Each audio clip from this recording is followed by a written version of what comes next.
Good morning class 10th। I think कि आप सब बहुत अच्छे होंगे और अपने घरों में सुरक्षित होंगे।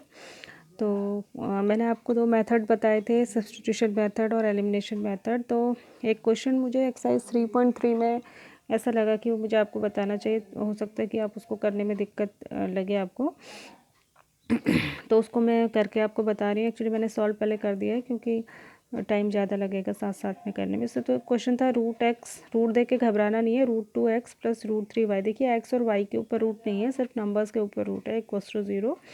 एक इक्वेशन थी और दूसरी इक्वेशन है √3x minus √8y equals to 0। अब हमें सब्स्टिट्यूशन मेथड से जब करना होता है तो हम किसी भी एक इक्वेशन में से, चाहे पहली में से चाहे दूसरी में से, एक की वैल्यू दूसरे के टर्म्स में रख देते हैं। तो मैं जैसे फ्रॉम इक्वेशन 2 मैंने लिया है, फ्रॉम इक्वेशन 2 को मैंने दोबारा से यहाँ लिख लिया है √3x minus √8y equals to 0 था, तो इसको इधर ले जाएंगे तो √3x इक्वल्स टू √8y हो जाएगा। ठीक है, तो यहाँ से x इक्वल्स टू क्या हो जाएगा, √8/√3y।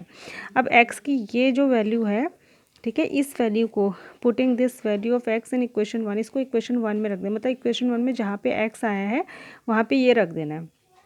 तो इक्वेशन 1 क्या थी आपकी, √2x। तो √2 जहाँ पे x था वहाँ पे ये वैल्यू रख दी हमने, √2 into this value plus √3y equals to 0। इससे क्या फ़ायदा हुआ कि पूरी इक्वेशन अब y में आ गई, मतलब एक ही वेरिएबल है अब इक्वेशन में।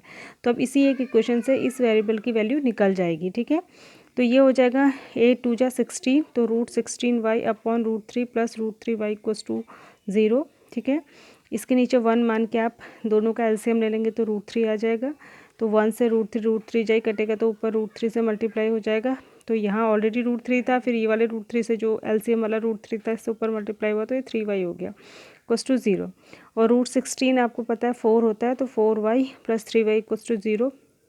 ठीक है, क्योंकि √3 इंटू 0 0 ही हो जाएगा। तो 7y इक्वल्स टू 0, तो y इक्वल्स टू 0। और जब y इक्वल्स टू 0 तो यहाँ पर जब y की वैल्यू लगाएंगे इंटू 0 हो जाएगा, तो x इक्वल्स टू भी 0। ठीक है, तो ये y equals to 0 x equals to 0 इसके सोल्यूशन हो जाएंगे। तो ये है सब्स्टिट्यूशन मेथड। ठीक, अब एक क्वेश्चन और मुझे लगा ये थोड़ा, ये भी सब्स्टिट्यूशन मेथड से ही मैंने आपको बता दी, सॉरी ये एलिमिनेशन मेथड से मैंने आपको बता दिया है।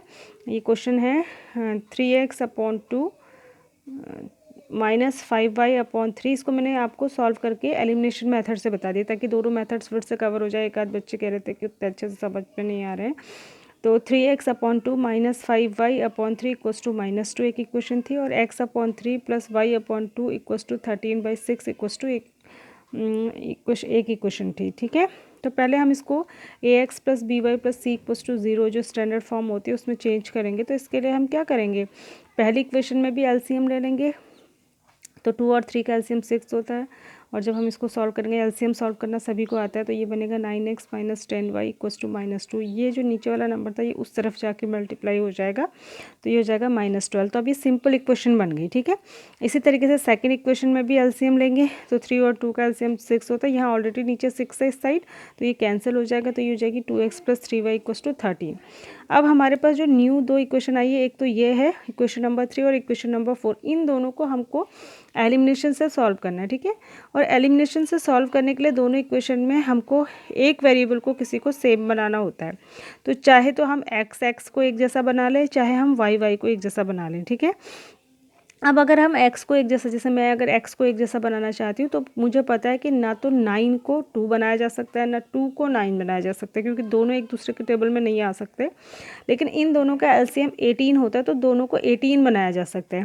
तो इसको 18 बनाने के लिए मैंने 2 से मल्टीप्लाई कर दिया इससे, और इसको 18 बनाने के लिए मैंने इससे मल्टीप्लाई कर दिया यानी कि इक्वेशन 1 को तो हम 2 से मल्टीप्लाई कर देंगे और इक्वेशन 2 को हम 9 से मल्टीप्लाई कर देंगे। ठीक है, तो जब 2 से मल्टीप्लाई करेंगे तो पूरी इक्वेशन 2 से मल्टीप्लाई होगी, ये भी और ये भी।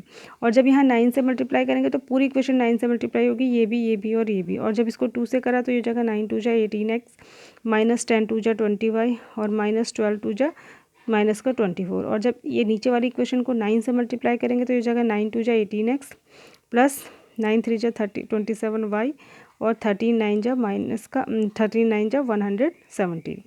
अब एक चीज़ और ध्यान रखनी है, देखो ये जो इक्वेशन थी ना 3 और 4, इसमें हमने इनको सेम किया, और जिनको सेम किया वो दोनों ही प्लस में हैं ऑलरेडी।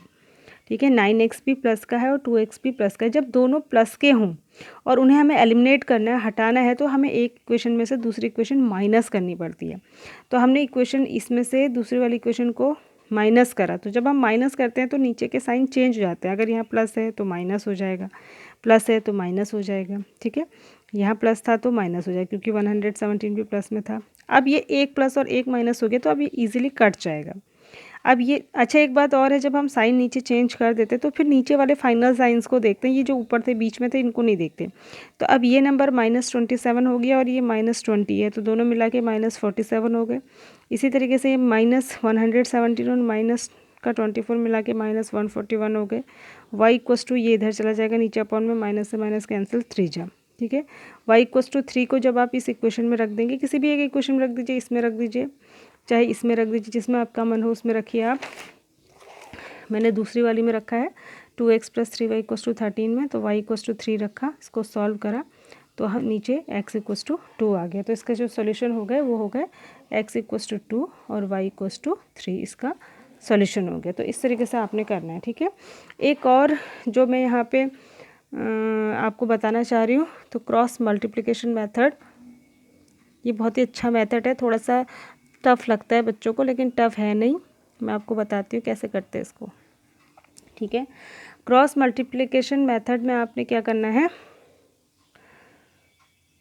आपको दो इक्वेशन दिए, 2x + 3y = 46 और 3x + 5y = 74। ठीक है, सबसे पहले आपको क्या करना है, आपको ये जो नंबर्स इधर है इक्वल टू के, इनको इधर ले आना है। ठीक है, तो मैं ले आई 2x + 3y - 46 = 0 और 3x + 5y - 74 = 0। ठीक है, दोनों इधर आ गए। अब हमको ये कौन सी फॉर्म हो गई, अब ये फॉर्म हो गई ax + by + c = 0। ठीक है, तो दो इक्वेशन है, तो ये वाली हो जाएगी a1x + b1y + c1 = 0 और ये हो जाएगी a2x + b2y + c2 = 0। तो यहाँ से a1 क्या हो गया 2, b1 क्या हो गया 3 और c1 क्या हो गया -46। साइन के साथ लेना है, प्लस में है तो प्लस में, माइनस में है तो माइनस में। a2 क्या हो गया 3, b2 क्या हो गया 5 और C2 क्या हो गया -74। अब जो मेन बात है वो है इसका फॉर्मूला याद रखने की। ठीक है, फॉर्मूला कैसे याद रखेंगे, पहले आप लिख लेंगे x, y और 1 और सबके नीचे अपॉन लगा लेंगे। ठीक है, और बीच में लगा लेंगे इक्वल टू x, y और 1 और सबके नीचे अपॉन लगा लेंगे ऐसे। ये बाद में लिखते हैं, ये जो नीचे मैंने पहले दिया है क्योंकि मैं वीडियो बनाना था। तो जब आप x के नीचे वाली चीज़ लिखने जाएंगे तो आप a वाले को छुपा लेंगे। ठीक है, जब आप x के नीचे वाली चीज़ लिखने को जाएंगे तो आपने इसको छुपा लेना है। ठीक है, इसको छुपा लेना है, तो बाकी क्या बचे, ये और ये, तो आ जाएगा b1 c2, ये देखो। ठीक है, b1 c2 और b2 c1। ठीक है, -b1 c2 - b2 c1। जब आप इसके नीचे का लिखने जाएंगे, y वाले का नीचे का लिखने जाएंगे, तो फिर y को छुपा लेंगे आप। ठीक है, तो बचेगा ये वाला a1 a2 वाला और c1 c2 वाला। तो इसके लिए आप इधर से शुरू करते हैं क्योंकि a b c, फिर c के साथ a आएगा। ठीक है, यही बस इसमें ध्यान रखने वाली बात है। तो ये हो जाएगा c1 a2। ठीक है, c1 a2 - c2 a1। और जब आप 1 के नीचे लिखने जाएंगे तो आप थर्ड वाले को छुपा लेंगे, तो बचेंगे पहले दो, तो हो जाएगा a1 b2 - a2 b1 इसके नीचे। ठीक है, और a1 a2 b1 b2 c1 c2 हैं क्या, ये आपको पता ही है वैल्यूज़ इनकी। बस फिर अगली लाइन में आप इसमें वैल्यू लगा देंगे। जैसे b1 है 3 मल्टीप्लाइड बाई c2 है -74। फिर ये माइनस, जो बीच का माइनस है, ये फॉर्मूले में ही है, ये वाला देखिए। ठीक है, तो ये फिर उसके बाद क्या है b2 है 5 इंटू c1 क्या है -46। इनको साइन के साथ ही रखते हैं, जिसमें माइनस लगा उसको ब्रैकेट में रखेंगे, ध्यान रखना है ताकि बिल्कुल गड़बड़ होने की संभावना ना रहे। ठीक है, इसी तरीके से c1 a2, c1 क्या है -46 और a2 क्या है 3 कर दिया। फिर फॉर्मूले का माइनस बीच में आ गया। फिर क्या है c2 -74, इसको ब्रैकेट में रखा क्योंकि ये ऑलरेडी माइनस में, ये तो फॉर्मूले का माइनस है, ये माइनस में इंटू a1 है 2। इसी तरीके से a1 b2 - a2 b1 values रख देंगे। इसको मल्टीप्लाई करेंगे तो ये आएगा और ये माइनस और माइनस प्लस होके प्लस हो जाएगा। इन दोनों का मल्टीप्लिकेशन ये आएगा, ऐसे ही इन दोनों का मल्टीप्लिकेशन ये आएगा। ये भी माइनस है, ये भी माइनस, ये मल्टीप्लाई होकर प्लस में आ जाएगा और ये तो दोनों ही प्लस में ही थे, तो बीच में माइनस, खाली फॉर्मूले वाले ही माइनस आएगा। इसको जब माइनस किया तो 8 आया, इसको जब माइनस किया 10 आया और इसको जब माइनस किया क्या आया 1 आया। ये तीनों के बीच में देखिए बीच में इक्वल टू है, तो ये तीनों आपस में इक्वल है, तो एक बार इसको इसके इक्वल रखते हैं, x/8 इक्वस टू 1/1, और जब इसको इधर ले जाके मल्टीप्लाई करेंगे तो x इक्वस टू आ गया 8। फिर दोबारा इसको इसके इक्वल रखते हैं, तो y/10 इक्वस टू भी 1/1, और जब इन दोनों को इक्वेट करते हैं तो ये इधर मल्टीप्लाई हो तो ये आ गया 10, तो इसमें एक साथ वैल्यू निकल जाती है। ये है क्रॉस मल्टीप्लिकेशन मेथड, ठीक है। तो आप लोग इसको करेंगे।